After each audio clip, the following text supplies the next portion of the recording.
31 años durmiendo al lado de un mentiroso. Y ni siquiera tuvo los huevos de decirme la verdad antes de morirse. Eso era lo único que podía pensar mientras salía del despacho del abogado. Mi esposo acababa de morir, y su testamento le heredó todo a una desconocida de 33 años. Mi casa, mis ahorros, 31 años de matrimonio borrados con una firma. Yo sabía lo que eso significaba, o creía saberlo. Pero cuando esa mujer abrió la puerta y me mostró un documento con el apellido de mi esposo, el suelo desapareció bajo mis pies, porque lo que descubrí en esa casa cambió todo. Y en 72 horas, ella estaría llorando en mi puerta con el testamento rasgado en sus manos. Mi nombre es Patricia Morales. Tengo 61 años. Y esto es lo que pasó cuando el abogado leyó el testamento. Esta casa es mía. 31 años pagándola con mis propias manos. Pero el testamento dice que ahora le pertenece a una desconocida. Y cuando toqué esa puerta a las 11:17 de la mañana del martes 23 de abril, lista para gritarle a la amante de mi esposo muerto, lo que ella me mostró me dejó sin aire en los pulmones. Un papel, su nombre, una fecha y el apellido de mi esposo. No lloré cuando el abogado leyó esas palabras. No supliqué. Soy maestra jubilada. Pasé 37 años enseñando matemáticas y detectando mentiras en los ojos de adolescentes. Sé reconocer cuando algo no cuadra, y ese testamento no cuadraba. Pero lo que tampoco cuadraba era la fecha en ese documento. 2 años después de mi boda. 2 años después de que Roberto me prometiera ante Dios que yo era la única. Tomé mi bolso, miré al abogado a los ojos y dije con una calma que hasta a mí me asustó: voy a conocer a esa mujer, y cuando regrese, alguien va a tener que explicarme muchas cosas. El aire dentro del despacho del abogado olía a papel viejo y café quemado.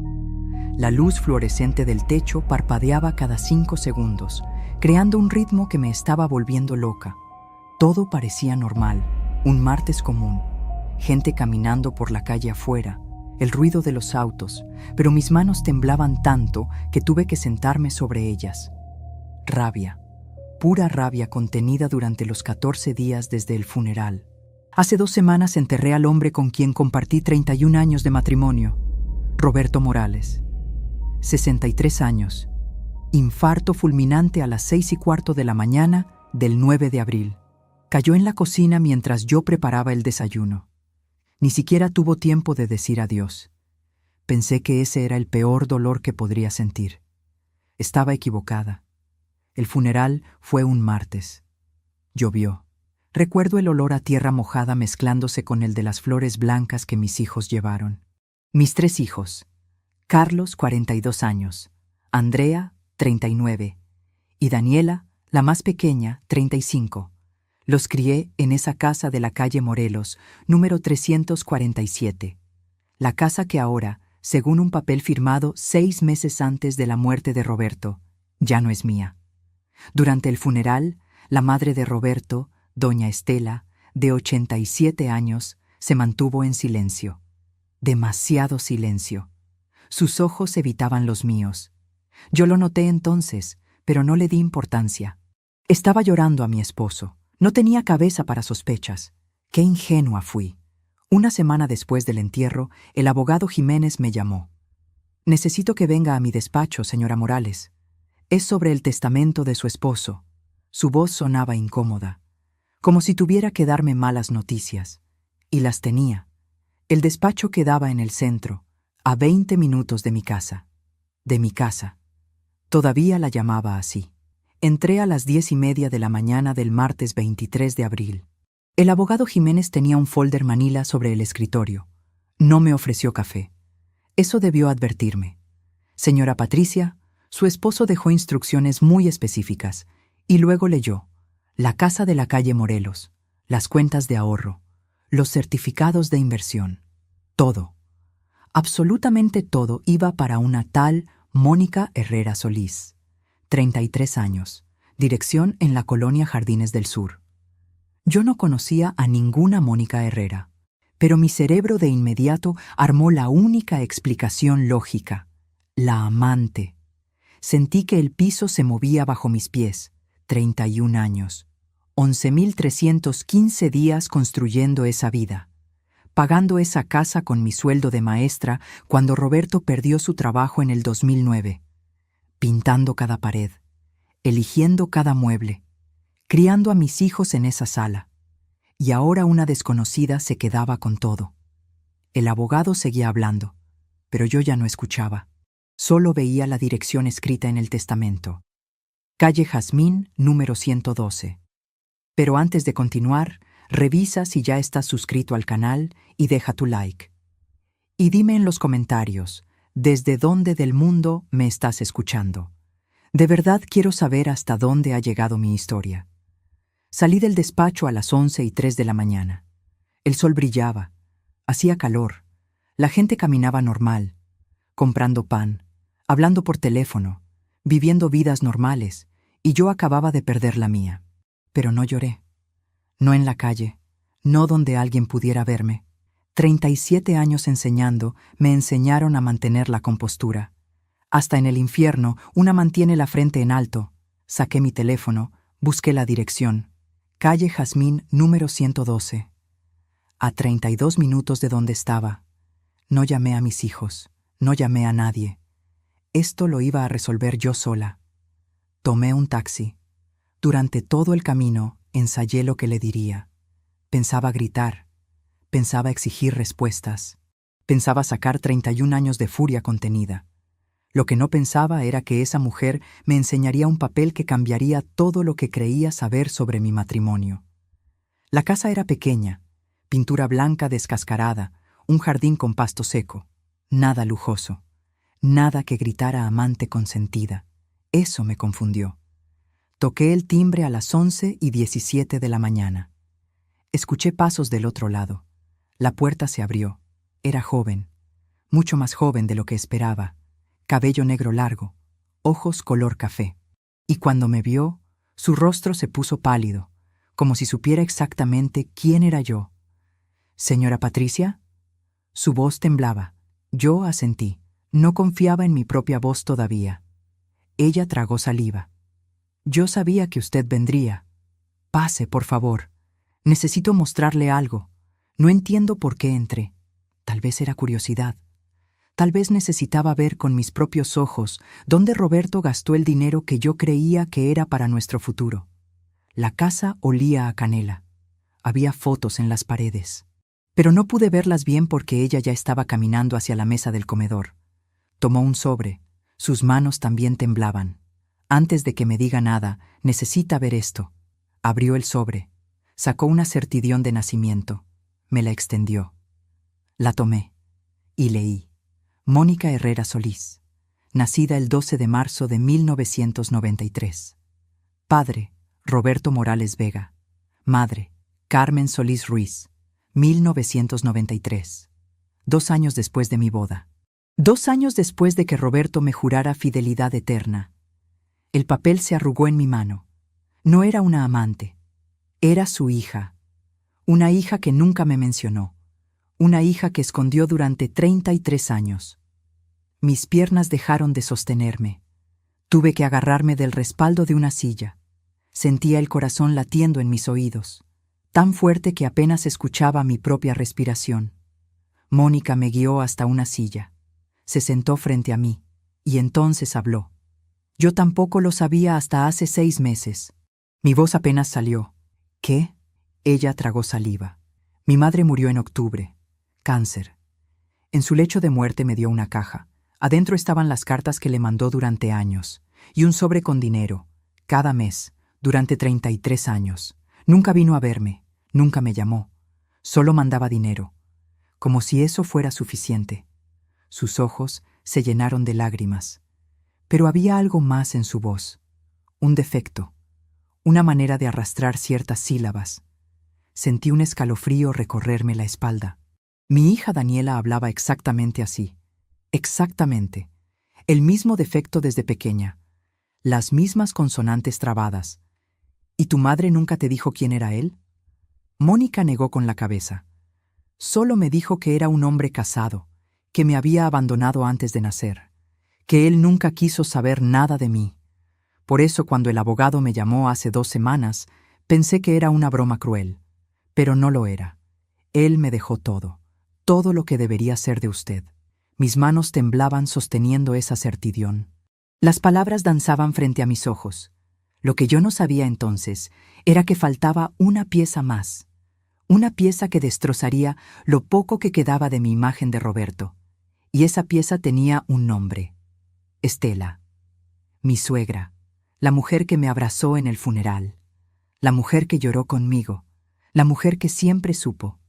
Pero eso lo descubriría después, en 72 horas, cuando todas las mentiras salieran a la luz. Mónica se levantó y fue a la cocina. Regresó con 2 tazas de café. Mis manos seguían temblando cuando tomé la mía. El vapor subía creando espirales que se desvanecían en el aire. Todo se sentía irreal, como si estuviera viendo mi vida desde afuera, como si esta no fuera mi historia. ¿Quiere que le cuente cómo pasó? Su voz era suave, casi compasiva, y eso me enfureció más. No quería su compasión, quería respuestas, quería entender cómo el hombre con el que dormí durante 11.315 noches pudo esconderme esto. Asentí. Pero no confié en mi voz para hablar. Mi madre se llamaba Carmen Solís. Trabajaba limpiando oficinas en el centro. Conoció a Roberto a finales de 1989. Él acababa de conseguir trabajo en una empresa de contabilidad. En ese entonces aún no estaba comprometido con usted. Ella limpiaba ese edificio. Mónica tomó aire. Mi madre me contó que él era encantador, que le traía café, que se quedaba después de su turno para hablar con ella, que le prometió que dejaría a su esposa. Ahí estaba. La frase que toda mujer engañada teme escuchar.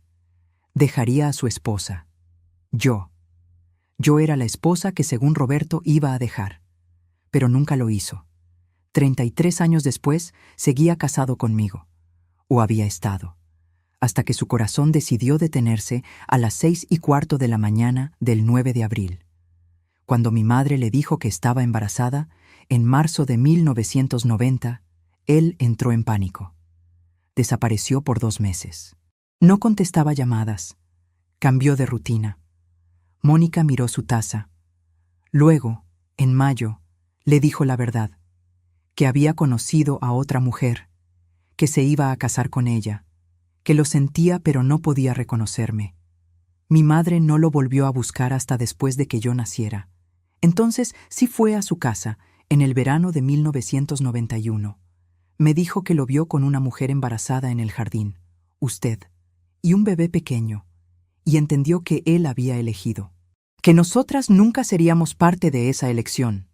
Carlos, mi hijo mayor, nació en julio de 1991, 4 meses después de que naciera Mónica. Cuando Carmen lo vio jugando en el jardín, ya tenía casi 2 años. Yo estaba embarazada de Andrea. Recordaba esos días.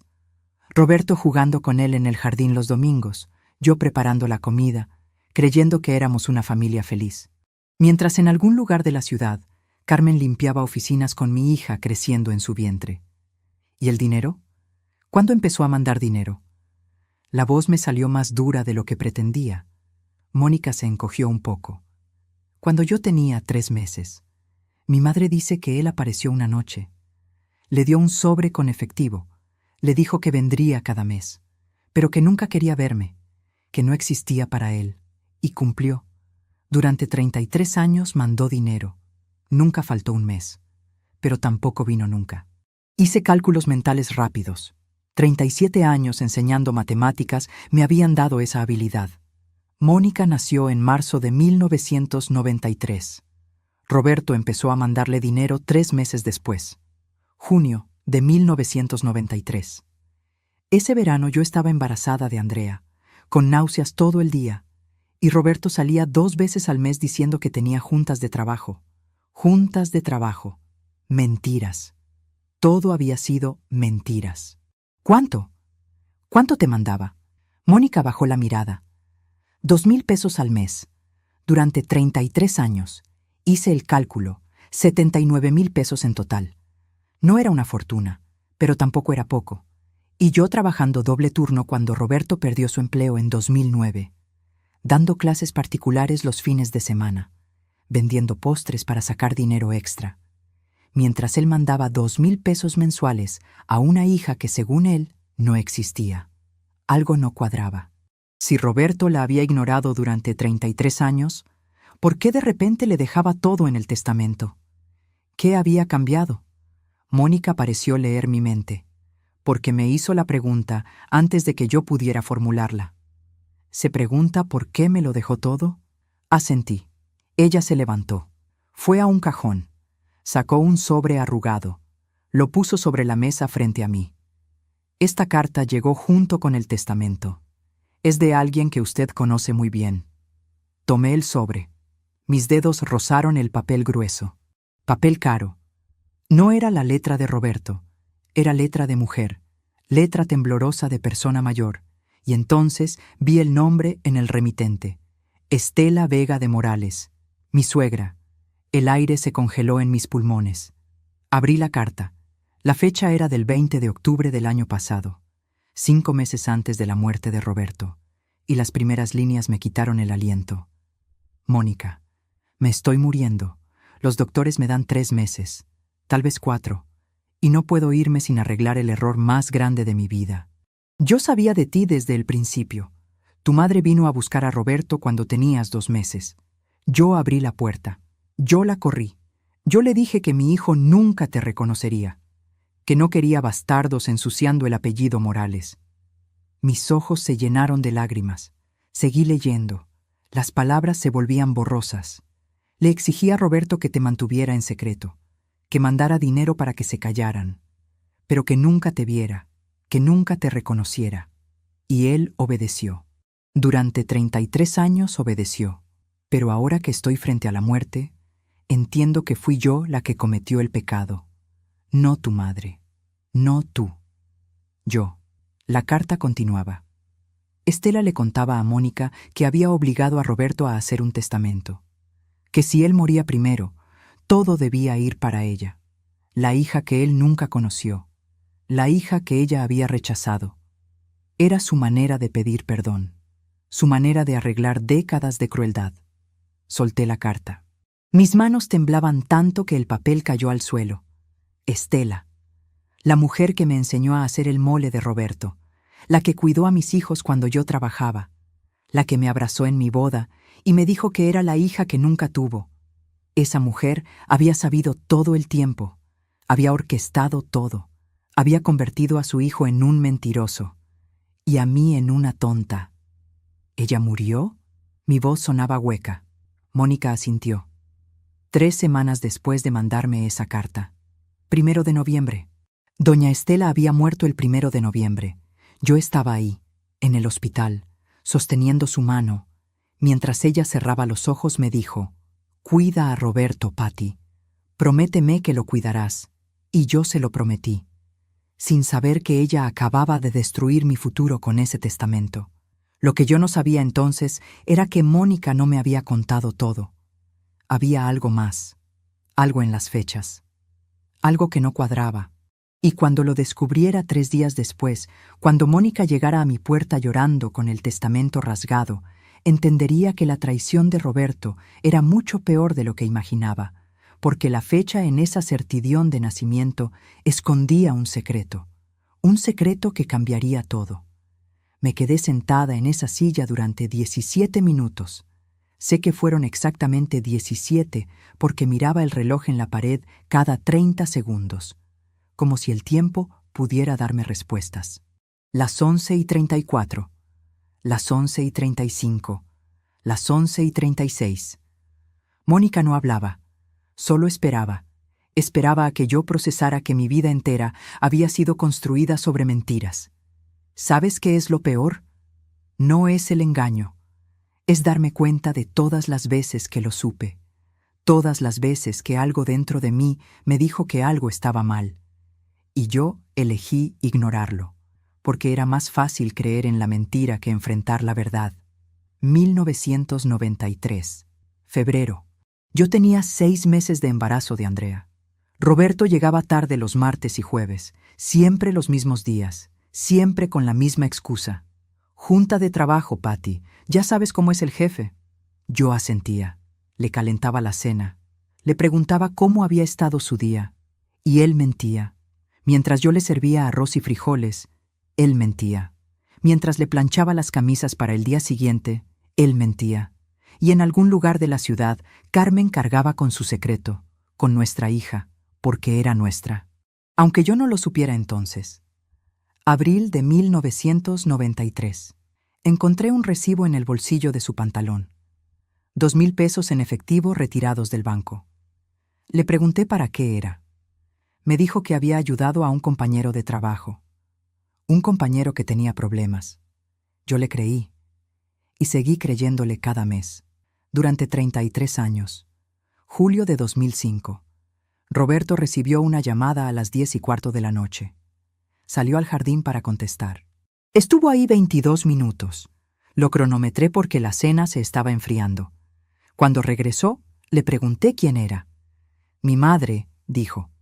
Estela tiene problemas para dormir. Quería platicar. Mentira. Doña Estela dormía a las 8 de la noche todos los días desde que yo la conocía. Pero yo no insistí, no quise pelear. Qué conveniente es la ignorancia cuando la verdad duele demasiado. Mónica me sacó de mis pensamientos. Señora Patricia, necesita tomar agua. Se ve muy pálida. Tomé el vaso que me ofrecía. El agua estaba fría. Me quemaba la garganta al bajar, como si hasta el agua rechazara estar dentro de mí. Solo faltaban 72 horas para que Mónica llegara a mi puerta llorando. 72 horas para que todo cambiara otra vez. Pero en ese momento yo no lo sabía. En ese momento solo quería respuestas. ¿Tu madre nunca intentó que él te conociera? Mónica negó con la cabeza. Al principio sí, cuando yo era pequeña, pero doña Estela siempre contestaba el teléfono. Siempre decía que Roberto no estaba, que no volviera a llamar. Una vez, cuando yo tenía 7 años, mi madre me llevó a la salida de su trabajo, solo para que lo viera, para que supiera qué cara tenía mi padre. ¿Y lo viste? Sí. Iba saliendo del edificio, con otros hombres, reía, se veía feliz, y yo era solo una niña de 7 años parada en la acera con su madre, invisible, menos que invisible, inexistente. Mi madre me apretó la mano y me dijo, «Ya viste, ese es tu papá, pero para él tú no existes, y nunca volveremos a buscarlo». Las lágrimas corrían por las mejillas de Mónica, pero había algo en su voz, algo que sonaba demasiado familiar, ese defecto al hablar, esas consonantes arrastradas, exactamente como Daniela, mi hija menor, 35 años, con el mismo problema del habla desde los 4 años. La llevamos con especialistas, con terapeutas. Nadie pudo corregirlo completamente. Es genético, dijeron los doctores. Viene de familia, viene de familia. Roberto nunca tuvo ese defecto. Yo tampoco, pero su hermano sí. El tío de Roberto que murió en los 80. Yo había visto fotos, había escuchado historias. Hablaba exactamente así. Y ahora 2 de las hijas de Roberto tenían lo mismo. 2 hijas que nunca se habían conocido. 2 hijas que compartían el mismo defecto, la misma sangre, el mismo padre mentiroso. Por un momento pensé que al menos había sido solo una vez. Un error. Una noche de debilidad en 1992. Una aventura que duró unos meses y terminó. Que después de eso Roberto había sido fiel. Que los siguientes 31 años habían sido solo míos. Quería creer eso. Necesitaba creer eso. ¿Tu madre volvió a verlo después de que nacieras? Mónica tomó aire. Una vez más. Cuando yo tenía 12 años, en 2005, mi madre necesitaba dinero para una operación, una hernia. No podía trabajar. Roberto había dejado de mandar dinero 3 meses antes. 2005. El año que Roberto dijo que su empresa estaba en problemas. El año que dejamos de salir a cenar. El año que cancelamos las vacaciones familiares. Crisis económica, me dijo. Tenemos que apretarnos el cinturón, Patty. Y yo le creí. Vendí mi joyería, las pocas piezas de oro que mi madre me había dejado, para ayudar con los gastos de la casa. mientras él dejaba de mandar dinero a su otra hija. ¿Y qué pasó cuando tu madre lo buscó? Mónica miró hacia la ventana. Él le dijo que ya no podía seguir mandando dinero, que su esposa, usted, se estaba dando cuenta, que era muy arriesgado. Mi madre lloró. Le suplicó. Le mostró los papeles del hospital. Él sacó 1,000 pesos de su cartera y se los dio. Y le dijo que no volviera a buscarlo nunca, que eso era todo lo que iba a darle. 1,000 pesos. El precio de 33 años de silencio. El precio de una hija abandonada. Sentí náuseas. Roberto. Mi Roberto. El hombre que lloraba viendo películas. El que rescataba perros callejeros. El que jugaba con nuestros nietos los domingos. Ese hombre le había dado 1,000 pesos a una mujer enferma y le había dicho que desapareciera. Pero había algo más. Algo que Mónica no me estaba diciendo. Lo veía en sus ojos. En la manera en que sus dedos tambaleaban nerviosamente sobre la mesa. Hay algo más, ¿verdad? Mi voz salió más firme de lo que esperaba. Mónica palideció. Sí, pero no sé si debería decírselo. Ya es suficiente dolor por un día. No, dime todo. Necesito saber todo. Mis manos ya no temblaban. Había llegado a ese punto donde el dolor es tanto que el cuerpo simplemente se apaga. Se vuelve frío, funcional, práctico. 37 años enseñando matemáticas me habían enseñado a resolver problemas. Y esto era un problema. Con datos, con fechas, con hechos. Y yo iba a juntar cada pieza hasta ver la imagen completa. Saqué mi teléfono. Abrí la aplicación de notas. Empecé a escribir. Fechas. Nombres. Cantidades. Mónica me miraba confundida. ¿Qué está haciendo? Documentando. Anoto todo. Siempre lo he hecho. Es un hábito de maestra. Cuando algo no cuadra, busco los errores. Y aquí hay errores. Muchos errores. Y voy a encontrar cada uno. Mónica tragó saliva. Está bien, se lo diré. Pero prométame que se quedará sentada. Prométame que no saldrá corriendo. Porque lo que voy a decirle es peor de lo que imagina. Asentí, aunque no estaba segura de poder cumplir esa promesa. La fecha. La fecha de mi nacimiento. 12 de marzo de 1993. ¿Sí? ¿Qué tiene? Mónica cerró los ojos. Cuando llegó el testamento, hice cuentas. Quería saber cuándo exactamente mi padre me abandonó. Cuándo decidió que yo no valía la pena. Así que conté hacia atrás. 9 meses desde mi nacimiento. Junio de 1992. Junio de 1990. Él me propuso matrimonio cuando Carmen ya tenía 3 meses de embarazo de Mónica. Yo no sabía nada. Creía que era el hombre perfecto. El doctor me había ordenado reposo. Roberto fue muy atento, muy cariñoso. Venía del trabajo directo a casa. Me traía flores, me hacía masajes en los pies. Me decía que era la mujer más hermosa del mundo. Y todo ese tiempo. Mónica continuó. Pero hay algo más. Hace 3 días decidí buscar a mi madre biológica, a Carmen. Quería respuestas que solo ella podía darme. La encontré en un asilo. Tiene 72 años. Ya no está muy bien de salud. Y cuando le pregunté por Roberto, me dijo algo que no entiendo. ¿Qué te dijo? Mi voz era un susurro. Mónica me miró directamente a los ojos. Me dijo que Roberto la seguía buscando, que nunca dejó de buscarla, hasta hace 2 años, que él decía que me quería conocer, pero que doña Estela no lo dejaba, que mientras su madre viviera, él no podía reconocerme. El reloj marcaba las 12:08 de la tarde, y yo estaba segura de una sola cosa. Todavía no sabía toda la verdad, pero la iba a descubrir, aunque me tomara cada minuto de lo que me quedaba de vida. A veces confiamos demasiado en quienes no lo merecen. ¿Tú también has sido decepcionado por alguien que amabas? Comparte tu historia en los comentarios. Quiero leerte y saber que no estoy sola en esto. Carmen, la mujer que mi esposo buscó durante décadas. La mujer que, según él, no significaba nada. La mujer cuya hija ahora estaba sentada frente a mí, contándome verdades que yo había sido demasiado ciega para ver. ¿Tu madre sigue en ese asilo? Mónica asintió. Asilo San Rafael, en la Colonia Centro, Habitación 203. Escribí la dirección en mi teléfono. Necesitaba escucharlo de ella. Necesitaba oír de su boca cómo había sido. Si Roberto la amó. Si fui solo la esposa conveniente, mientras ella era la verdadera historia de amor. Necesitaba saber si mi vida entera había sido el papel secundario en la historia de otro. Pero antes de ir, necesitaba volver a casa.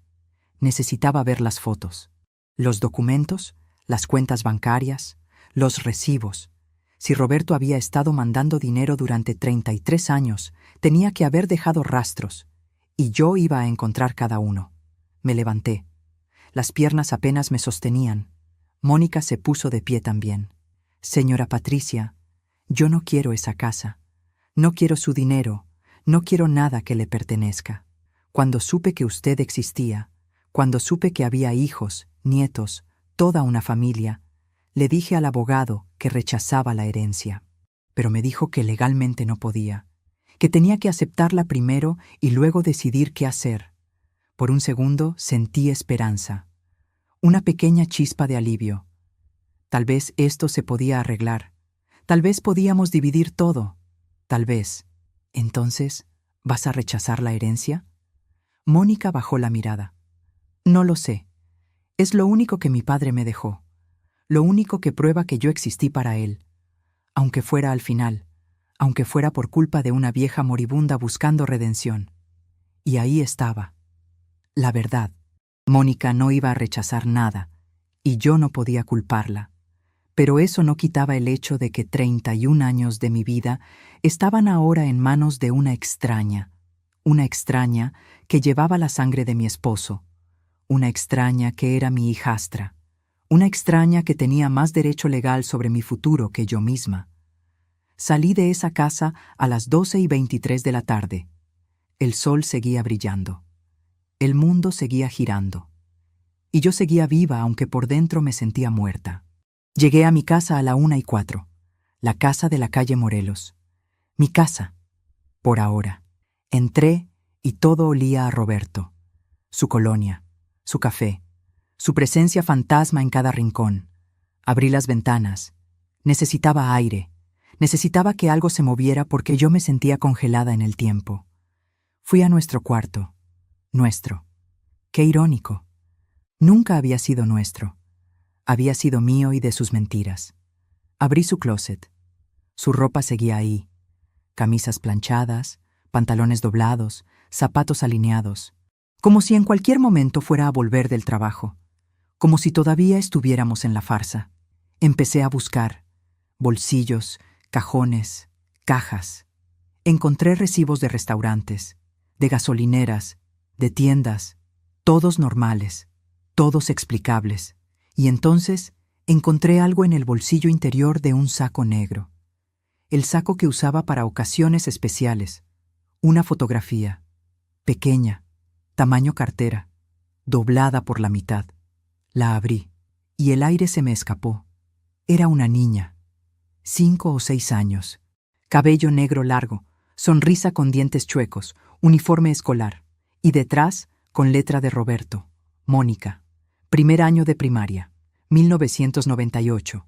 1998, el año que Andrea hizo su primera comunión, el año que Carlos ganó un premio de matemáticas, el año que yo organicé la fiesta de 15 años de la hija de mi hermana en nuestra casa, el año que Roberto dijo que no teníamos dinero para un viaje familiar, y todo ese tiempo llevaba una foto de ella en su bolsillo. La llevaba consigo, mientras nos tomaba fotos a nosotros, mientras sonreía en las cenas familiares, mientras me besaba en las mañanas. La llevaba consigo. No lloré. Algo dentro de mí se había roto tanto que las lágrimas ya no encontraban salida. Solo doblé la foto y la guardé en mi bolso. Evidencia. Todo era evidencia ahora. Seguí buscando. En su escritorio encontré una caja de metal, cerrada con llave. La llave estaba en su llavero. El llavero que la policía me había devuelto junto con su cartera y su reloj después del infarto. Abrí la caja. Adentro había cartas, docenas de cartas, todas con el mismo remitente, Estela Vega de Morales, mi suegra, fechas desde 1993 hasta el año pasado. Tomé una al azar, fechada en marzo de 2010. Roberto, te prohíbo que vayas a ver a esa bastarda. Me lo prometiste. Mientras yo viva, esa niña no entra a esta familia. Le mandas el dinero y punto. Es lo único que merece. Si Patricia se entera, la culpa será tuya. Recuerda quién pagó tu educación. Recuerda quién te salvó cuando perdiste tu trabajo. Me debes obediencia. No lo olvides. Mamá. 2010. El año que Roberto perdió su trabajo. El año que yo vendí mis cosas para ayudar con los gastos. El año que me dijo que su madre nos había prestado dinero. Dinero que nunca llegó a mis manos. Dinero que, según él, habíamos usado para pagar deudas. Mentiras. Todo habían sido mentiras. Leí otra carta. 2015. Año nuevo. Roberto. Me enteré que la buscaste en Navidad, que llevaste un regalo para la bastarda. ¿En qué estabas pensando? Tienes una familia real. Patricia y tus hijos son tu familia. Esa mujer y su cría no son nada. Si vuelves a buscarlas, le diré todo a Patricia. Destruiré tu matrimonio. ¿Me entiendes? Mamá. Roberto la había buscado. En Navidad de 2015. Navidad de 2015. Yo recordaba esa Navidad. Roberto salió en la tarde del 24. Dijo que iba a comprar el vino que había olvidado. Tardó 3 horas. 3 horas. Volvió con 2 botellas baratas y una excusa sobre el tráfico. Yo le creí. Y le serví la cena. Y brindamos. Y cantamos villancicos. Mientras él cargaba el peso de haber visto a su otra hija. La hija que, según su madre, era una bastarda que no merecía ni su apellido. Pero lo que me rompió fue la última carta, fechada en octubre del año pasado, justo antes de que Estela muriera. Roberto, me quedan semanas de vida y necesito arreglar lo que hice mal. Obligué al abogado Jiménez a redactar un testamento. Cuando mueras, todo irá para Mónica, la niña que rechacé, la niña que convertí en un secreto. Es la única manera de pedirle perdón. Sé que Patricia sufrirá, pero ella es fuerte. Ella sobrevivirá. Ella siempre sobrevive. En cambio, Mónica no tiene a nadie. Solo tiene lo que tú le dejes. No intentes cambiar el testamento. Ya está firmado. Ya está sellado. Si lo intentas, tengo instrucciones de que el abogado le cuente todo a Patricia, de todas formas. Haz esto por mí. Es lo último que te pediré. Mamá. Ella es fuerte. Ella sobrevivirá. Ella siempre sobrevive. Como si eso justificara destruir mi vida. Como si mi capacidad de sobrevivir fuera razón suficiente para quitarme todo. Como si 31 años de matrimonio valieran menos que la culpa de una vieja en su lecho de muerte. Doblé las cartas cuidadosamente. Las puse en mi bolso. Junto con la fotografía. Junto con los recibos. Junto con cada pedazo de evidencia que estaba juntando. Porque algo dentro de mí sabía que esto no había terminado. Que faltaba una pieza más. Una pieza que cambiaría todo. El teléfono sonó. Era Carlos, mi hijo mayor. Mamá, ¿dónde estás? Te hemos llamado todo el día. Estaban preocupados. Mis 3 hijos. Querían saber si estaba bien, si necesitaba algo, si podían ayudarme con los trámites del testamento. Hijos amorosos. Hijos presentes. Hijos que Roberto había elegido sobre Mónica, pero que también había traicionado con sus mentiras. Estoy bien, hijo, solo resolviendo cosas. Los veo mañana. Colgué antes de que pudiera preguntar más. No estaba lista para decirles. No estaba lista para ver sus caras cuando supieran que su padre había tenido otra hija, que su abuela había sido cruel, que su familia perfecta había sido una mentira. Eran las 3:47 de la tarde, y yo tenía una decisión que tomar. Podía quedarme en casa llorando, o podía ir al asilo San Rafael, habitación 203, a escuchar la versión de Carmen, la otra mujer, la mujer que conoció a Roberto antes que la máscara, la mujer que tal vez sabía quién era él realmente. Me cambié de ropa. Me puse la blusa que mi madre me había regalado hace 20 años. La blusa de lino blanco con bordados en el cuello. simple, digna. Me miré en el espejo.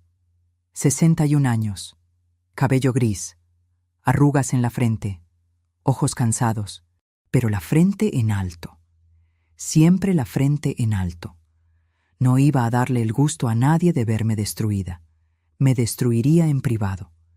Pero en público, Patricia Morales caminaba con dignidad.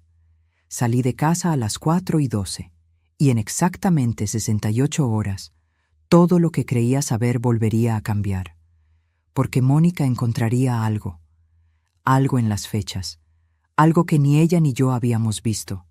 Y cuando lo descubriera, llegaría a mi puerta llorando, con el testamento en pedazos, y con una verdad que era peor que todas las mentiras juntas. El asilo San Rafael olía a desinfectante y a comida recalentada. Las paredes eran color crema, el tipo de color que intenta ser alegre pero solo logra ser triste. Una enfermera en la recepción me miró con la misma sonrisa cansada que probablemente le daba a todos los visitantes. Vengo a ver a Carmen Solís. Habitación 203. La enfermera revisó su computadora. Es familiar de la señora Carmen. Dudé. Mentí. Sí, soy su cuñada. La enfermera asintió. No le creyó.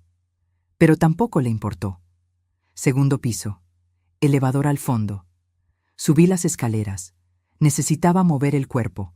Necesitaba que la sangre circulara porque me sentía congelada por dentro. Cada escalón era un esfuerzo. Cada respiración me costaba. Pero seguí subiendo, peldaño tras peldaño, hasta llegar al segundo piso. Habitación 203. La puerta estaba entreabierta. Toqué suavemente. Una voz débil respondió desde adentro. Adelante. Empujé la puerta. Carmen Solís estaba sentada en una silla junto a la ventana. 72 años. Cabello blanco recogido en un moño. Piel arrugada. Manos temblorosas sobre su regazo.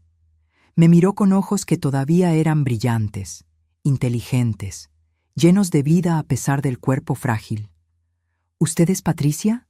Me sorprendió que supiera mi nombre, que supiera quién era yo. Asentí. No encontraba palabras. Ella sonrió tristemente. Mónica me llamó hace una hora. Me dijo que la había visitado, que le había mostrado las cartas. Sabía que vendría. Siéntese, por favor. Tenemos mucho de qué hablar. Me senté en la cama. La única otra silla de la habitación estaba ocupada por ella. El colchón se hundió bajo mi peso. Carmen me miraba con una expresión que no podía descifrar. ¿Era compasión? ¿Lástima? ¿Culpa? Usted quiere saber si yo lo amé, si Roberto me amó, si su matrimonio fue real o fue solo una mentira conveniente. Su voz era suave pero firme, directa. Aprecié eso. Sí, eso quiero saber. Mi voz apenas salió.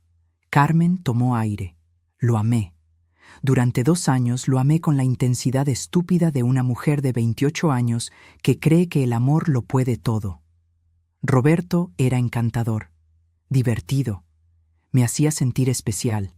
Me decía que su matrimonio era un error, que se había casado muy joven, que usted era buena mujer pero que no había amor, solo costumbre.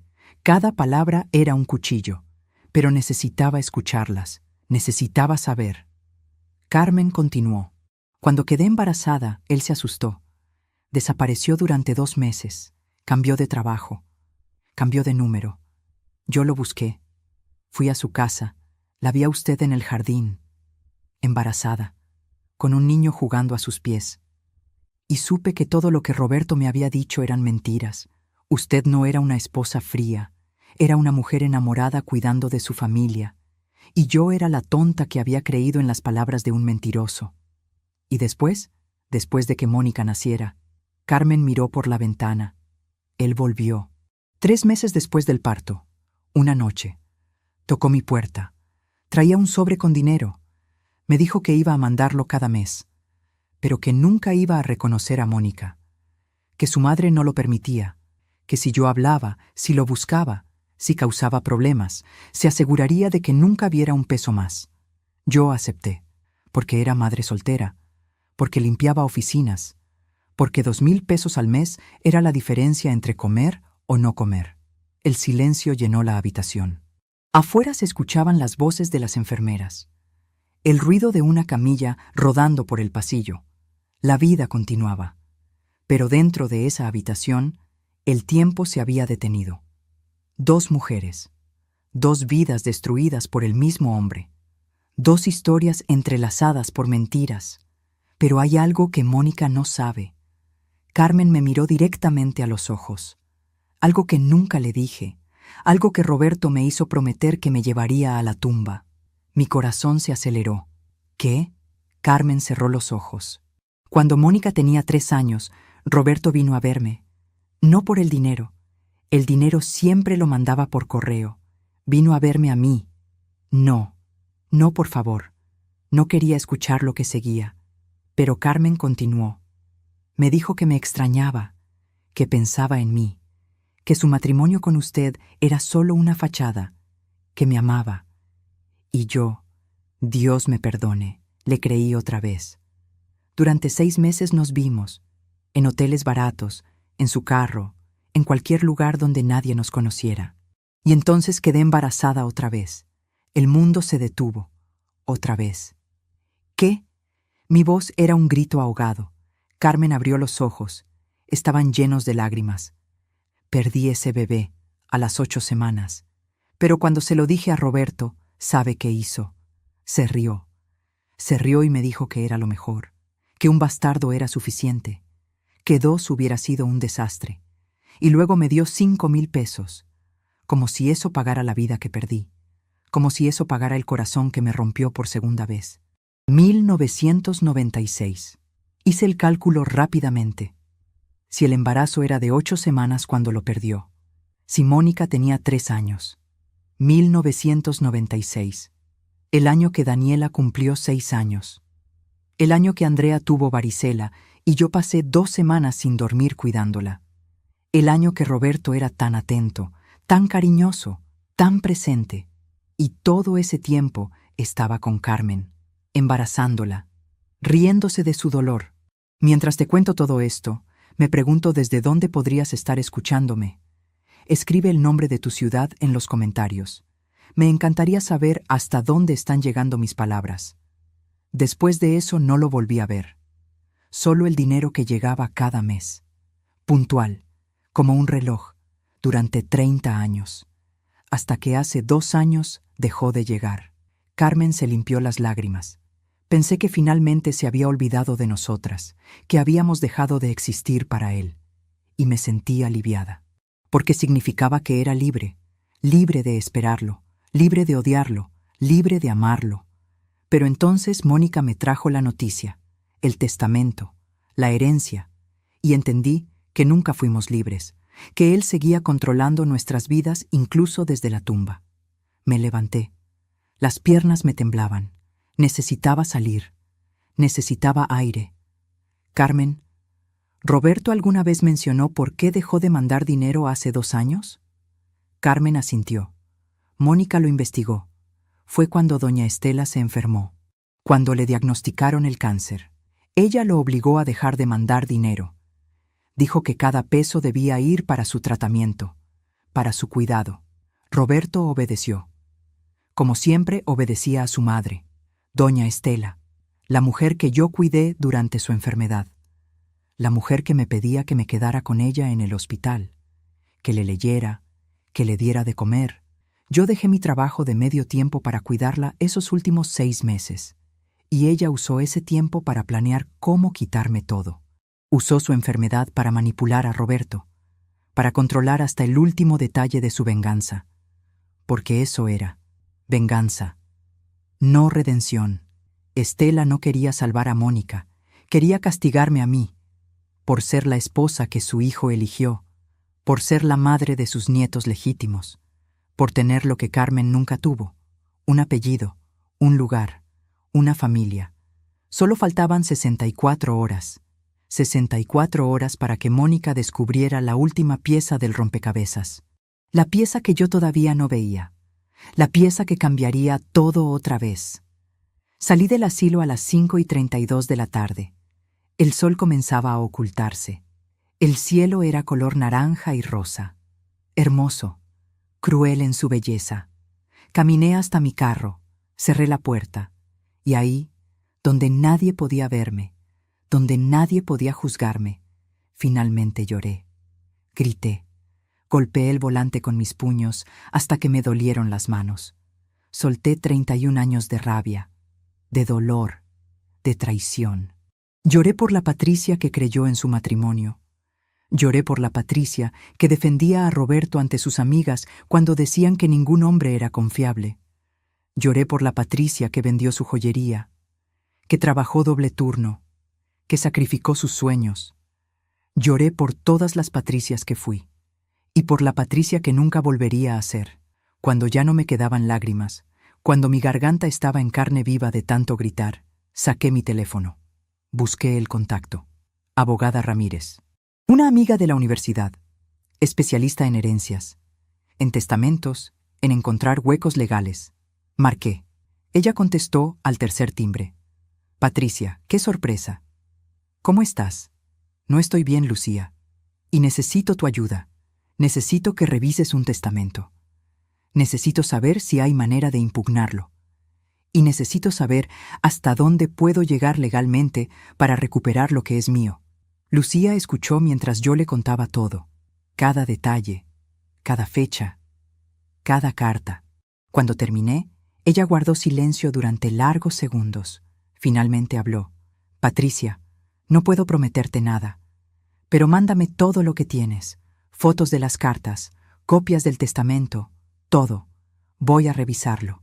Y si hay un hueco, lo voy a encontrar. Colgué. Eran las 6:17 de la tarde del martes 23 de abril. Y por primera vez desde que salí del despacho del abogado, sentí algo parecido a la esperanza. No era mucho, apenas una chispa, pero era suficiente para seguir adelante. Lo que yo no sabía era que no iba a necesitar encontrar un hueco legal, porque en 60 horas, Mónica descubriría algo que haría que todo el testamento fuera irrelevante. Algo en las fechas. Algo que nadie había visto. Ni el abogado, ni Estela, ni Roberto, ni siquiera yo. Y cuando lo descubriera, vendría a mi puerta, llorando, con el testamento hecho pedazos en sus manos, y con una verdad que era peor que todas las mentiras anteriores. Llegué a casa a las 7:04 de la noche. La casa estaba oscura, fría. Encendí todas las luces, cada lámpara, cada foco. Necesitaba luz. Necesitaba ver todo con claridad porque había pasado 31 años en la oscuridad. Fui al estudio de Roberto, su santuario, el lugar donde pasaba horas según él trabajando, revisando cuentas, haciendo presupuestos.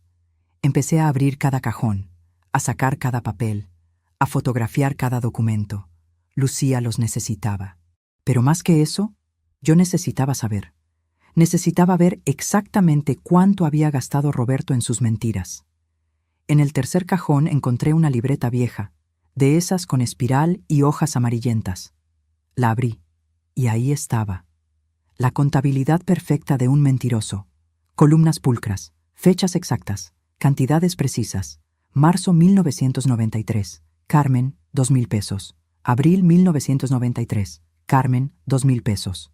Mayo 1993, Carmen, 2,000 pesos. Seguía, página tras página, año tras año, 33 años de pagos mensuales. 2,000 pesos cada mes.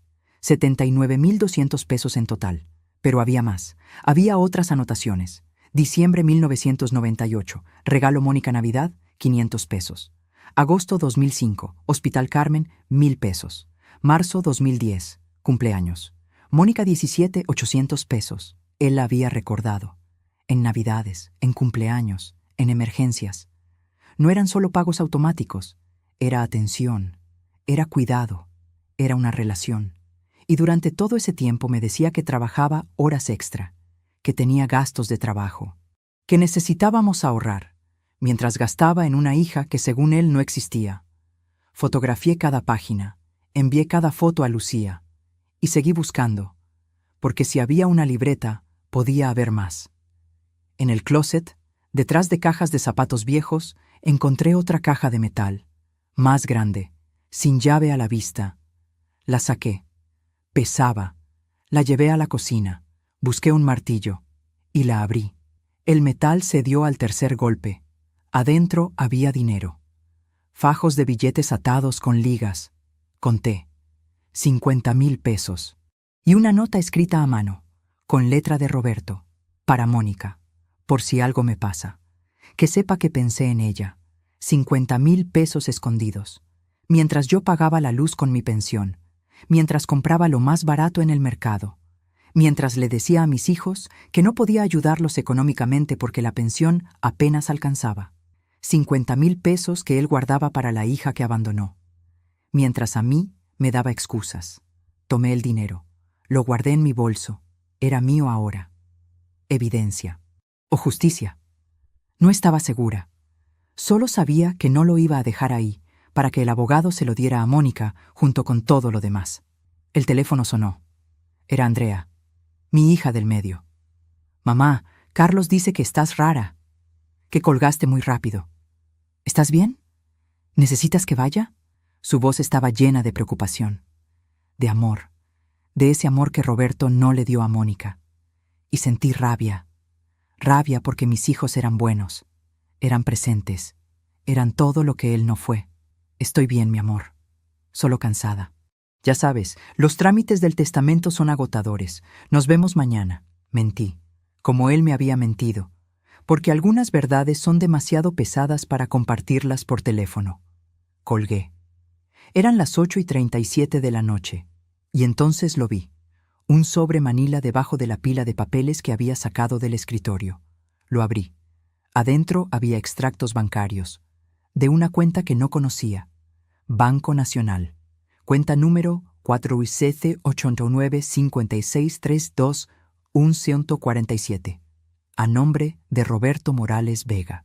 Revisé los movimientos, depósitos mensuales, retiros mensuales, pero no eran 2,000 pesos, eran 5,000 cada mes. Durante los últimos 10 años, 50,000 pesos al año, 500,000 pesos en total. Mi mente trabajaba rápido. En la libreta decía 2,000 pesos al mes. En la cuenta bancaria eran 5,000. ¿Dónde estaban los otros 3,000? ¿A dónde iban? Carmen solo recibía 2,000. Mónica nunca mencionó más dinero. Entonces, ¿dónde? Seguí revisando. Y entonces vi otro nombre en las transferencias. Transferencia mensual. Estela Vega de Morales. 3,000 pesos cada mes. Durante 10 años. 360,000 pesos. Roberto le pagaba a su madre. 3,000 pesos mensuales. ¿Por qué? ¿Por su silencio? ¿Por su complicidad? ¿Por mantener el secreto? Doña Estela, la mujer que siempre decía que no necesitaba nada, que su pensión le alcanzaba. La mujer que yo cuidé durante su enfermedad, me estaba cobrando. Roberto le pagaba por mantener la boca cerrada, por amenazarlo, por controlarlo. Y cuando ella se enfermó, cuando necesitó más dinero para su tratamiento, le exigió que dejara de mandar dinero a Carmen, porque todo debía ser para ella, hasta el último peso.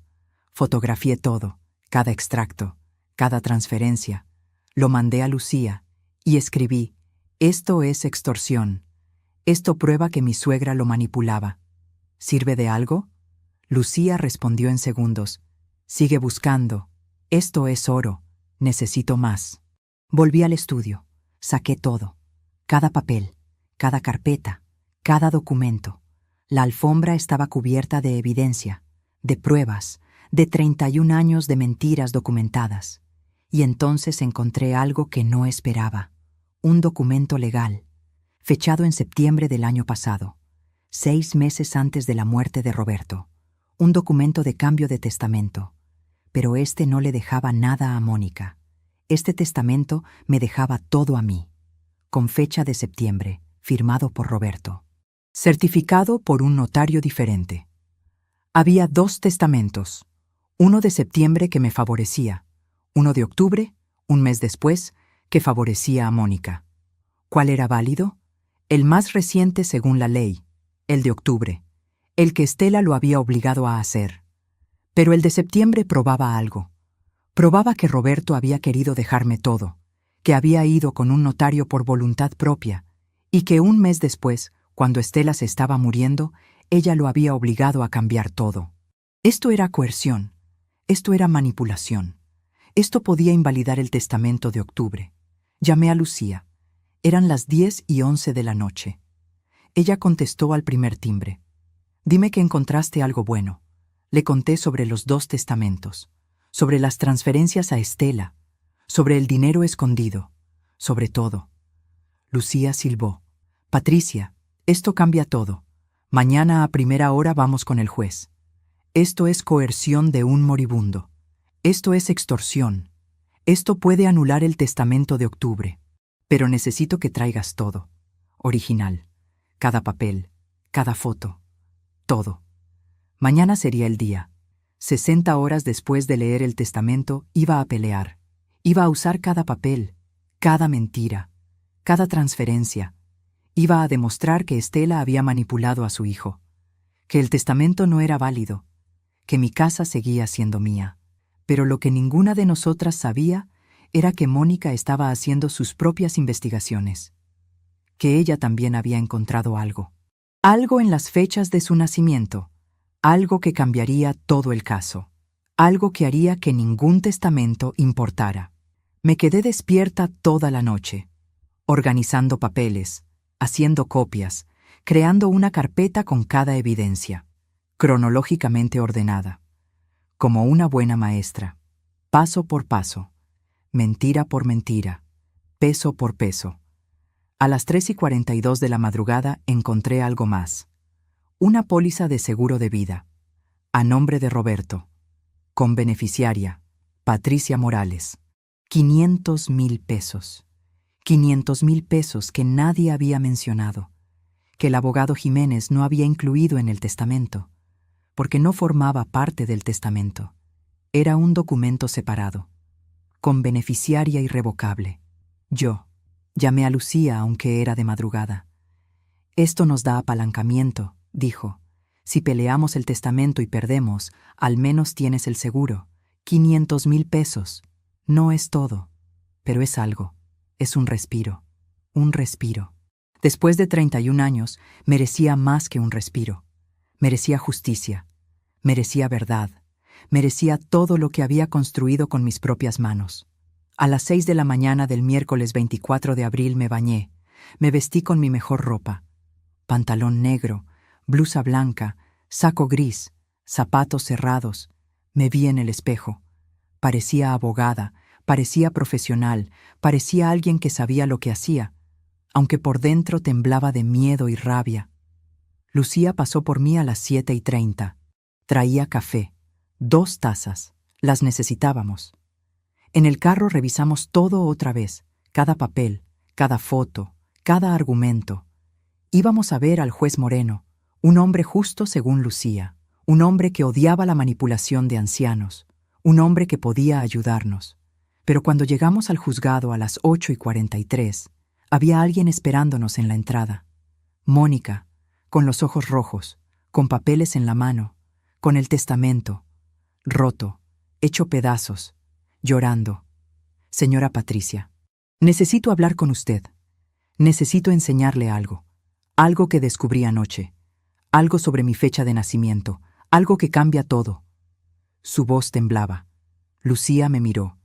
Yo miré a Mónica. Y supe que lo que venía no iba a ser bueno. «¿Qué descubriste?» Mónica respiró hondo. Revisé mi acta de nacimiento original, la que está en el registro civil, no la copia que tengo en casa, la original, porque algo no me cuadraba, y descubrí que la fecha está mal, muy mal. ¿Mal cómo? Mi corazón latía tan fuerte que lo sentía en la garganta. Mónica me extendió un papel, un acta de nacimiento, original, sellada, certificada, con su nombre, con el nombre de Roberto, con el nombre de Carmen, y con una fecha, 12 de marzo de 1991. 1991. No 1993. 1991. el año que Carlos nació, el año que Roberto y yo llevábamos casados solo 6 meses, el año que yo estaba embarazada por primera vez. La copia que tengo en casa dice 1993, pero es falsa. Mi madre la falsificó, para proteger a Roberto, para que si alguien investigaba, pareciera que nací después. Pero nací antes, nací cuando usted estaba embarazada de su primer hijo. Mónica lloraba. Eso significa que mi padre la engañó desde antes de casarse, que ya estaba con mi madre, que tal vez nunca la amó, que todo fue mentira desde el principio. El mundo se inclinó. Lucía me sostuvo del brazo. 1991. Roberto me pidió matrimonio en junio de 1990. Nos casamos en septiembre. Carlos nació en julio de 1991. Y Mónica nació en marzo, 4 meses antes que Carlos, lo que significaba que cuando Roberto me propuso matrimonio, cuando me juró amor eterno, cuando me prometió fidelidad, Carmen ya estaba embarazada, de 6 meses. Y él lo sabía. Todo había sido mentira. Desde el principio, desde la primera promesa, desde el primer te amo, me senté en las escaleras del juzgado. Las piernas no me sostenían. El cemento estaba frío bajo mi cuerpo. El sol de la mañana me daba en la cara, pero yo sentía hielo en las venas. Lucía hablaba. Mónica lloraba. Pero yo solo veía esa fecha, 12 de marzo de 1991. Junio de 1990. Roberto me llevó a cenar a un restaurante italiano, el más caro de la ciudad. Pidió vino. Me tomó la mano sobre la mesa. La luz de las velas hacía brillar sus ojos. Patricia, eres el amor de mi vida. Cásate conmigo. Y yo dije que sí. Lloré de felicidad. Llamé a mi madre desde el teléfono del restaurante. Llamé a mis amigas. Grité al mundo que me iba a casar. Y mientras yo gritaba de felicidad, Carmen tenía 3 meses de embarazo. 3 meses cargando a una niña que Roberto ya sabía que existía. Porque los hombres saben. Siempre saben. Planeamos la boda para septiembre. 3 meses. Mi madre cosió mi vestido. Blanco, largo, con encaje en las mangas. Yo quería todo perfecto. Roberto era atento, cariñoso. Iba conmigo a probar pasteles, a elegir flores, a revisar el salón. Sonreía en cada foto. Y Carmen crecía. 6 meses de embarazo. 7, 8. Sola. Limpiando oficinas con una panza que le impedía agacharse. Nos casamos el 14 de septiembre de 1990. Iglesia llena. Mis amigas de damas. Los amigos de Roberto de padrinos. Doña Estela llorando en primera fila. Lágrimas de alegría, dijo. Mentira. Lágrimas de una mujer que sabía que su hijo estaba cometiendo el peor de los pecados. Casarse con una mujer mientras tenía a otra esperando su hijo. La luna de miel fue en Acapulco. 5 días, fotos en la playa, cenas románticas, noches de amor. Y en la ciudad, Carmen entraba a su 9º mes, sola, asustada, esperando al hombre que le había prometido que dejaría a su prometida. Porque las mentiras de Roberto no eran solo para mí, eran para todos. Él le dijo a Carmen que me dejaría, que cancelaría la boda, que ella era su verdadero amor, y le mintió. Se casó conmigo, y la dejó sola, doblemente traicionada. Mónica me tocó el hombro. Su mano temblaba tanto como la mía. Lo siento. Siento tanto que mi existencia le haya causado esto. Yo no elegí nacer. Yo no elegí tener un padre mentiroso. Yo solo. Su voz se quebró. Yo solo quería saber de dónde venía, quién era. Y ahora desearía no haberlo descubierto nunca. La miré. Realmente la miré. Por primera vez desde que abrió esa puerta 2 días atrás. Tenía los ojos de Roberto, la misma forma de nariz, las mismas manos largas, pero tenía algo más. Tenía el mismo peso en los hombros que yo cargaba, el peso de las mentiras de un hombre que nos usó a todas. No es tu culpa. Mi voz salió ronca. Tú eres la víctima tanto como yo, más que yo. Al menos yo tuve un apellido, tuve una casa, tuve hijos reconocidos. Tú solo tuviste silencio y dinero manchado de culpa. Mónica sollozó. Se sentó a mi lado en las escaleras. 2 mujeres, 30 años de diferencia, unidas por el mismo dolor. Lucía guardó los papeles. Patricia, necesito que decidas algo. Podemos seguir con la demanda. Podemos pelear el testamento. Tienes evidencia de coerción de Estela. Tienes probabilidades de ganar. Oh, se detuvo. Podemos buscar otra solución. Una que no requiera que ustedes dos se destruyan en una corte. Miré a Mónica. Ella me miró. Y en sus ojos vi algo que no esperaba. Vi esperanza. Vi deseo de familia. Vi a una niña de 33 años que nunca tuvo padre, que nunca tuvo hermanos, que nunca tuvo un lugar a donde pertenecer. Y yo tenía una casa llena de recuerdos de un mentiroso, una pensión que apenas alcanzaba, y 3 hijos que me amaban, pero que no podían sostenerme económicamente porque tenían sus propias vidas, sus propias familias. ¿Tú qué quieres hacer?, le pregunté a Mónica. Ella se limpió las lágrimas. Yo no quiero su casa. No quiero dormir en la cama donde usted durmió con él. No quiero caminar por pasillos donde sus hijos crecieron. Esa casa es suya. Siempre lo fue. Mi madre falsificó mi acta de nacimiento para proteger a Roberto, para que pareciera que nací después, para que nadie supiera que él la engañó desde antes de casarse. Pero la verdad es la verdad. Y la verdad es que mi padre era un cobarde que nos traicionó a todas. Entonces, ¿por qué viniste aquí? ¿Por qué no simplemente rechazaste la herencia? Mónica tragó saliva. Porque el abogado Jiménez me dijo que si rechazaba todo, usted tampoco recibiría nada. Que todo iría a un proceso legal largo, que podían pasar años. Y usted necesita esa casa, necesita ese dinero. Yo tengo trabajo, tengo un departamento rentado, tengo mi vida, pequeña, simple, pero mía. Usted tiene 61 años, no tiene tiempo para esperar años en un proceso legal. Lucía intervino. Es cierto, si Mónica rechaza formalmente la herencia, todo entra en litigio. Los herederos legales son los hijos de Patricia, pero el proceso puede tardar entre 2 y 5 años, y durante ese tiempo nadie puede tocar nada, ni la casa, ni el dinero, ni las cuentas, nada. El viento soplaba, movía las hojas de los árboles cercanos, hacía sonidos como susurros, como secretos siendo contados. El sol subía en el cielo.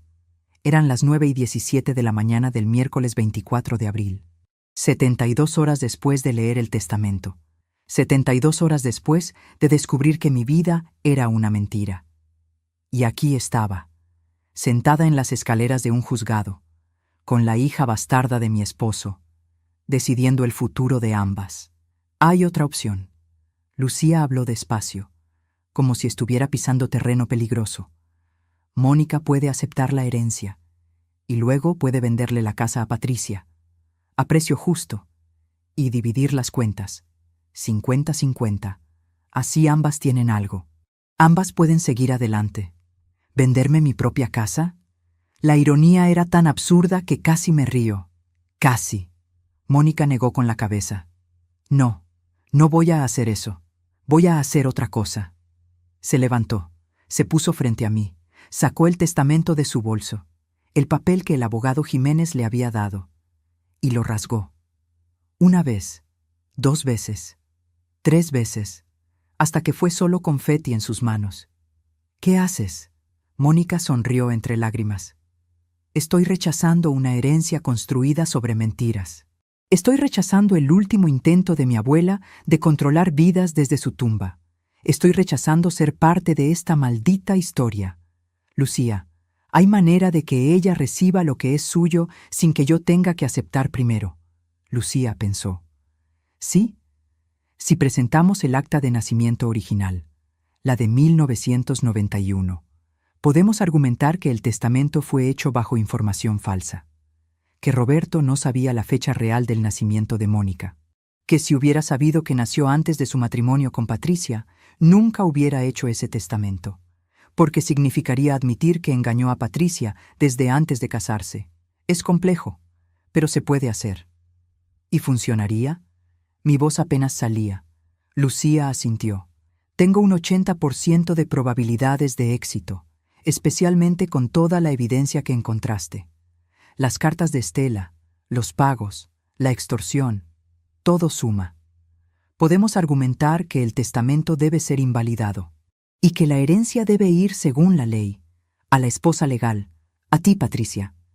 Mónica me extendió su mano. Ayúdeme a levantarme. Tomé su mano. Era suave, cálida. Me ayudó a pararme. Quedamos frente a frente. 2 mujeres, 2 víctimas, 2 sobrevivientes. Señora Patricia, yo no tuve padre, pero tal vez podría tener algo más, algo que elegimos, no algo que nos fue impuesto por las mentiras de un muerto. ¿Qué estás diciendo? Ella sonrió. Estoy diciendo que rechazo el dinero, rechazo la casa, rechazo todo lo que él me dejó, pero no la rechazo a usted. No rechazo la posibilidad de conocer a mis hermanos, de tener familia, no una familia construida en mentiras, sino una familia que decidimos construir, desde cero, con verdad. Y ahí, en las escaleras del juzgado, 72 horas después de que mi mundo se derrumbara, lo entendí. Mónica no era mi enemiga, Roberto lo era, Estela lo era, las mentiras lo eran. Pero Mónica era solo una niña que nunca pidió nacer, que nunca pidió ser el secreto de nadie, y que ahora me ofrecía algo que no esperaba, verdad, honestidad y la posibilidad de algo nuevo. En 24 horas estaríamos frente al juez Moreno, con toda la evidencia, con el acta de nacimiento original, con las cartas, con todo, y en 48 horas tendríamos una respuesta. Pero ya no importaba tanto, porque había ganado algo más. Había ganado verdad, y había ganado una hija que nunca supe que necesitaba. Entramos al juzgado a las 9:38. Lucía llevaba la carpeta con todas las evidencias. Yo llevaba a Mónica de la mano, y sentía algo parecido a paz, o al menos al principio de la paz. El juez Moreno nos recibió en su despacho a las 10:05. Era un hombre de unos 65 años, cabello blanco, lentes gruesos, expresión seria pero no cruel. Buenos días. Abogada Ramírez, me dijo por teléfono que tenían un caso urgente de testamento bajo coerción. Siéntense, por favor. Lucía explicó todo.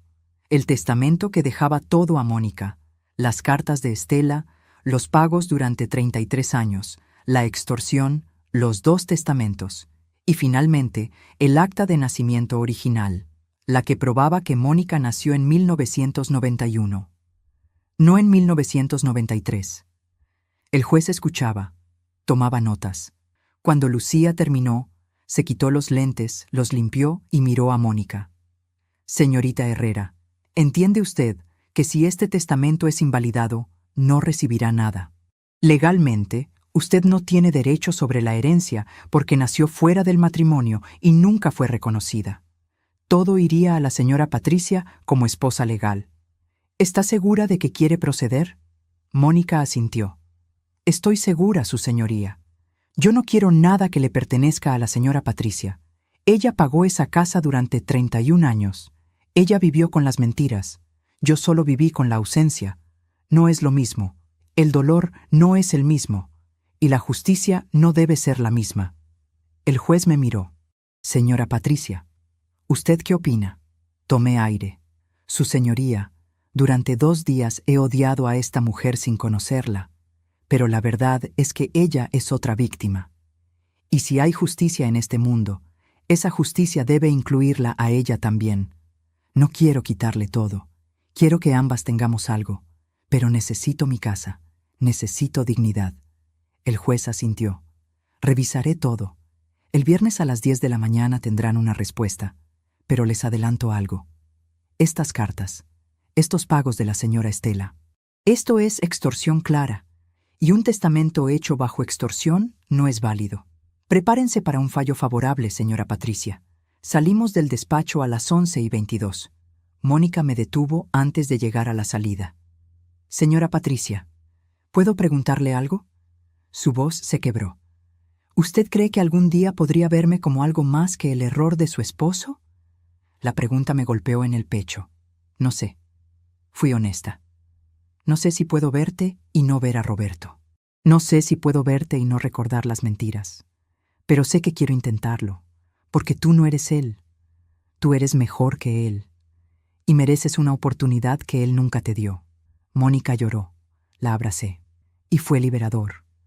Porque al abrazarla, estaba soltando el odio. Estaba eligiendo perdón. No para él, para mí. Lucía nos llevó a desayunar. Pedimos chilaquiles y café. Y mientras comíamos, hablamos. Mónica me contó de su vida, de su trabajo como secretaria en una escuela primaria, de cómo nunca se había casado porque tenía miedo de terminar como su madre. Yo le conté de mis hijos, de Carlos, Andrea y Daniela, de mis 5 nietos. Le dije que todos tenían los ojos de Roberto. Todos cargaban algo de él, lo bueno y lo malo. ¿Cree que ellos querrán conocerme? La pregunta era tímida. No lo sé, pero van a decidirlo, porque esta noche los voy a reunir y les voy a decir la verdad, toda la verdad, sobre su padre, sobre su abuela, sobre ti. Mónica palideció. ¿Y si me odian? Es posible, pero también es posible que entiendan que tú no eres el enemigo, que el enemigo ya está muerto. Llegué a casa a las 2:15. Llamé a mis 3 hijos. Vengan a las 6. Necesito hablar con ustedes. Es importante. Los 3 dijeron que sí. Confundidos pero obedientes. Saqué todas las evidencias. Las puse sobre la mesa del comedor. Las cartas, los extractos bancarios, la fotografía de Mónica, el acta de nacimiento. Todo. A las 5:53 empezaron a llegar. Carlos con su esposa Ana, Andrea sola, Daniela con su novio Miguel. Todos se sentaron mirándome con preocupación. «Mamá, ¿estás bien?» Pasó todo. Mi voz salió firme. Les voy a contar una historia. No me interrumpan. No hagan preguntas hasta que termine. Y cuando termine, van a entender por qué papá no fue el hombre que ustedes creyeron que era. Y les conté. Cada detalle. Cada fecha. Cada mentira. Vi sus caras cambiar. De confusión a shock. De shock a rabia. Carlos apretaba los puños. Andrea lloraba. Daniela miraba las evidencias como si fueran veneno. Cuando terminé, el silencio llenó la sala. Finalmente, Carlos habló. ¿Dónde está ella? ¿Dónde está Mónica? Porque si papá nos hizo esto a nosotros, no puedo imaginar lo que le hizo a ella. Sentí orgullo. Orgullo de haber criado a un hijo que pensaba en otros. Ella está en su casa, esperando el fallo del juez. Andrea se limpió las lágrimas. Quiero conocerla. Quiero ver a mi hermana. Porque es mi hermana, ¿verdad? Tiene nuestra sangre. Daniela se tocó la garganta. El defecto del habla. Ella lo tiene también, ¿verdad? Asentí. Exactamente igual que tú. Es genético. Del lado de los Morales. Daniela rió amargamente. Entonces tengo más en común con una desconocida que con el padre que creí conocer. Todavía me pregunto si hice lo correcto. ¿Y tú? ¿Qué habrías hecho en mi lugar? Dime en los comentarios. De verdad quiero saber qué piensas. Les mostré la foto de Mónica a los 6 años. Carlos la tomó. Tiene los ojos de papá. Y la sonrisa. Dios, es como ver fotos de Daniela de pequeña. Andrea la miró también. Es nuestra hermana. Y ella no tiene culpa. Nadie tiene culpa excepto papá y la abuela. No todo. Fui honesta. Yo creo que su amor por ustedes era real. Era su manera de compensar. Pero su amor no justifica sus acciones. Sus acciones fueron crueles. Con Mónica. Con Carmen. Conmigo. Carlos se levantó. Llámala. Dile que venga. Ahora. Tenemos 33 años de tiempo perdido que recuperar. ¿Estás seguro? Él asintió. Andrea y Daniela también asintieron. Mamá, llámala. Marqué su número. Señora Patricia, Mónica, ¿puedes venir a mi casa? Hay unas personas que quieren conocerte. Silencio. Luego, un sollozo. ¿Sus hijos? Sí. Mis hijos. Tus hermanos. Si tú quieres. Voy para allá. Dame 20 minutos. Fueron los 20 minutos más largos de mi vida. Carlos caminaba de un lado a otro, Andrea miraba la foto una y otra vez. Daniela revisaba el acta de nacimiento. A las 7:17 sonó el timbre. Abrí la puerta. Mónica estaba ahí, con los ojos rojos, con las manos temblando, con miedo. Pasa. Están en la sala. Ella caminó despacio, entró a la sala y se quedó congelada. Carlos fue el primero en moverse. Caminó hacia ella, la miró a los ojos. Hola, soy Carlos, tu hermano mayor, y siento mucho que nunca hayas tenido la oportunidad de conocernos. Extendió la mano. Mónica la tomó, y entonces Carlos la abrazó. Fuerte. Y Mónica se quebró. Lloró en el hombro de su hermano, el hermano que nunca supo que tenía. Andrea se unió. Luego Daniela. Los cuatro abrazados, llorando, por el tiempo perdido, por las mentiras, por la familia que debieron ser desde el principio. Y yo los miraba con lágrimas, porque esto era justicia, la justicia humana, la justicia del amor eligiendo ser más fuerte que las mentiras. El viernes a las 10 de la mañana estábamos todos en el juzgado, yo, Mónica, mis 3 hijos, Lucía, esperando el fallo del juez Moreno. Él entró a las 17. Se sentó, abrió la carpeta y leyó. Después de revisar toda la evidencia presentada, este juzgado determina que el testamento fechado en octubre del año pasado fue redactado bajo coerción y extorsión por parte de la señora Estela Vega de Morales. Las cartas presentadas prueban manipulación sistemática. Los pagos mensuales prueban extorsión continua. Por lo tanto, dicho testamento queda invalidado. La herencia del señor Roberto Morales Vega pasa en su totalidad a su esposa legal, la señora Patricia Morales, según dicta la ley. Carlos me sostuvo. Lo había ganado. Había recuperado mi casa, mi futuro, mi dignidad. El juez continuó. Sin embargo, este juzgado recomienda que la señora Patricia considere compartir parte de la herencia con la señorita Mónica Herrera Solís, quien ha demostrado carácter y nobleza. Pero eso queda a discreción de la señora Patricia. Miré a Mónica. Ella miraba al suelo, resignada. Me levanté. Su señoría, no necesito recomendaciones, ya sé lo que voy a hacer. Voy a dividir las cuentas bancarias. 50-50. Mónica recibirá la mitad de los ahorros, la mitad de las inversiones y la mitad del seguro de vida. La casa es mía, pero el dinero es de ambas, porque ambas fuimos víctimas del mismo mentiroso. Mónica levantó la cabeza, sus ojos llenos de lágrimas. No tiene que hacer eso. Sí tengo que hacerlo, porque es justo, porque tú mereces algo de tu padre, y porque quiero que empieces tu vida nueva con algo más que dolor y ausencia. El juez sonrió. Así se hará. Mónica Herrera Solís recibirá el 50% de las cuentas bancarias y certificados de inversión. La señora Patricia Morales se queda con la propiedad y el otro 50%. Se cierra el caso. Salimos del juzgado a las 11:32. El sol brillaba, el cielo era azul. Mónica me abrazó. Gracias. Gracias por darme más de lo que merecía. Le devolví el abrazo. Mereces mucho más, y con el tiempo lo tendrás, porque ahora tienes familia, tienes hermanos, y me tienes a mí, no como madre. Todavía no sé si puedo ser eso, pero como alguien que te ve, que te reconoce, que te da un lugar. Esa noche cenamos todos juntos, en mi casa, los 5, Carlos, Andrea, Daniela, Mónica y yo. Hice mole, el mole que Estela me enseñó, pero le cambié el sabor. Lo hice mío, porque esta era mi cocina, mi mesa, mi familia, reconstruida desde las cenizas de las mentiras. Mónica probó el mole. Está delicioso. Sonreí. Es nuevo. Una nueva receta para una nueva vida. Brindamos con agua de Jamaica. Por la verdad, por la justicia, por la familia que elegimos construir. Y mientras brindábamos, pensé en Roberto, en su tumba fría, en su legado destruido.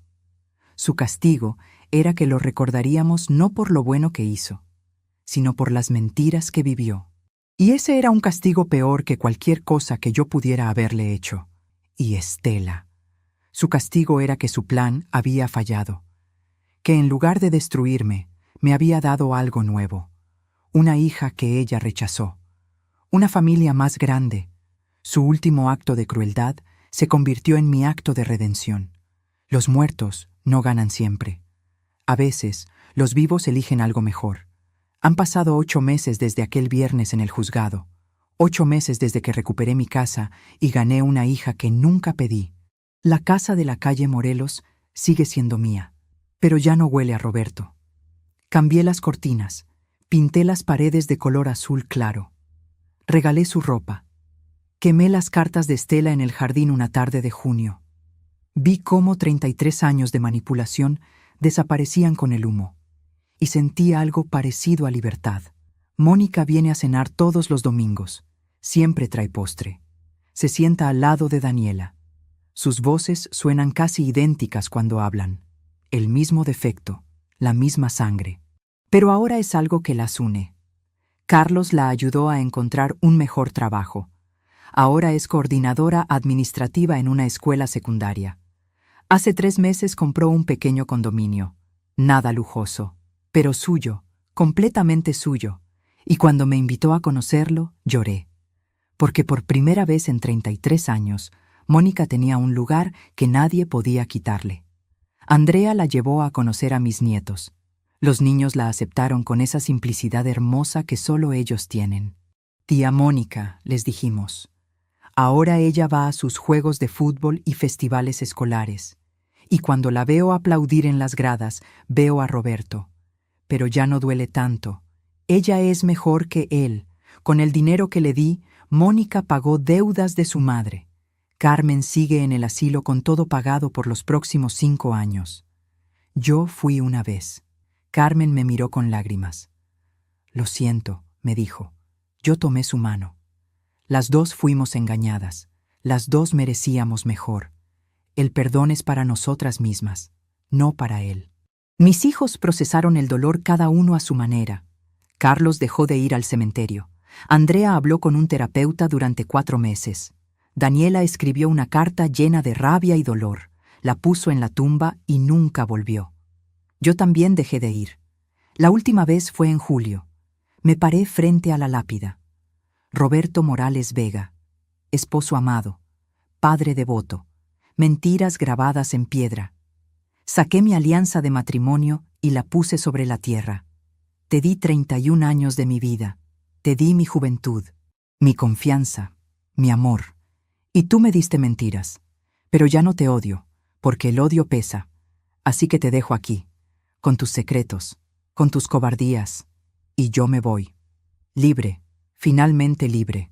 No volví, porque Roberto ya no vivía en mi cabeza. Los muertos solo tienen el poder que los vivos les damos. Y yo decidí no darle más. El dinero lo invertí bien. Compré un local comercial que rento. Junto con mi pensión, vivo dignamente. Y eso es suficiente. Empecé a tomar clases de pintura. Algo que siempre quise hacer, pero Roberto decía que era un desperdicio. Pinto flores, paisajes, rostros de mujeres saliendo de la oscuridad hacia la luz. Mi instructora dice que tengo talento.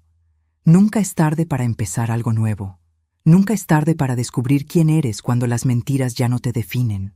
Hace 2 semanas el abogado Jiménez me llamó. Había encontrado una carta escrita por Roberto 2 días antes de su muerte. Nunca la envió. ¿La quería? Dudé. Pero necesitaba cerrar ese capítulo completamente. El sobre era blanco, simple, mi nombre con su letra. Lo abrí en mi carro con las manos temblando. Patricia. No sé si algún día leerás esto, pero necesito escribirlo. Necesito que sepas que te amé. A mi manera cobarde y rota, te amé. Fui débil. Fui controlado por mi madre toda mi vida. Y cuando debí elegir la verdad, elegí el silencio. Mónica existe. Y es mi culpa que nunca haya tenido padre. Es mi culpa que Carmen haya vivido en las sombras. Es mi culpa que tu vida fue una mentira. Perdóname si puedes, aunque sé que no merezco tu perdón. Roberto. Doblé la carta. Y no lloré. Esas palabras llegaban tarde. 33 años tarde. Las disculpas que llegan solo cuando el mentiroso siente que se acaba el tiempo No valen nada. Le mostré la carta a Mónica esa noche. Ella la leyó. Me la devolvió. Él sabía. Siempre supo. Y eligió el silencio. Esa es su sentencia. Hay algo que aprendí en estos 8 meses. La sangre no garantiza el respeto. El tiempo compartido no garantiza la verdad. Y el amor no justifica las mentiras. Las personas te mostrarán quiénes son. Créeles. No inventes versiones mejores en tu cabeza. No justifiques lo injustificable. Y si algún día descubres que tu vida fue construida sobre mentiras, recuerda esto. Tú no eres las mentiras. Tú eres quien decides ser después de conocer la verdad. Puedes elegir el odio, o puedes elegir reconstruir, elegir verdad, elegir dignidad, elegir vida. Mónica se ha convertido en Mónica, una mujer que eligió el camino difícil, que rechazó el dinero fácil.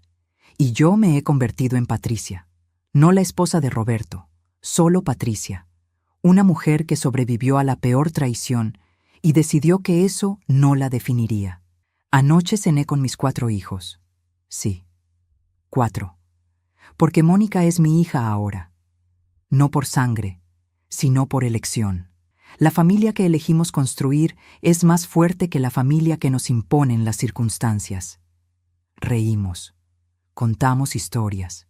Carlos anunció que van a tener otro bebé, y yo miré esa mesa donde 31 años comí con un mentiroso, y ahora comía con verdad, con amor real, con familia real. 31 años durmiendo al lado de un mentiroso. Eso pensé al principio, pero ahora pienso algo diferente. Su cobardía me dio algo que nunca esperé. Me dio fuerza, me dio a Mónica. Me dio una vida nueva construida sobre verdades.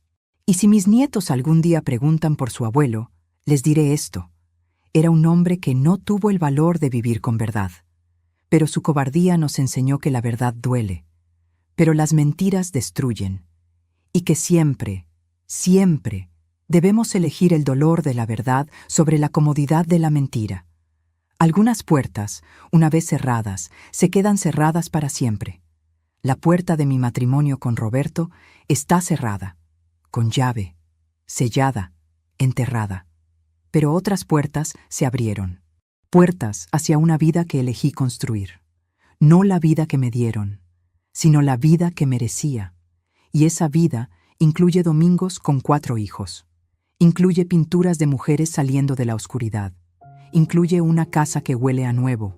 Incluye dignidad, respeto, verdad. Esta casa sigue siendo mía, pero ahora, finalmente, también soy mía.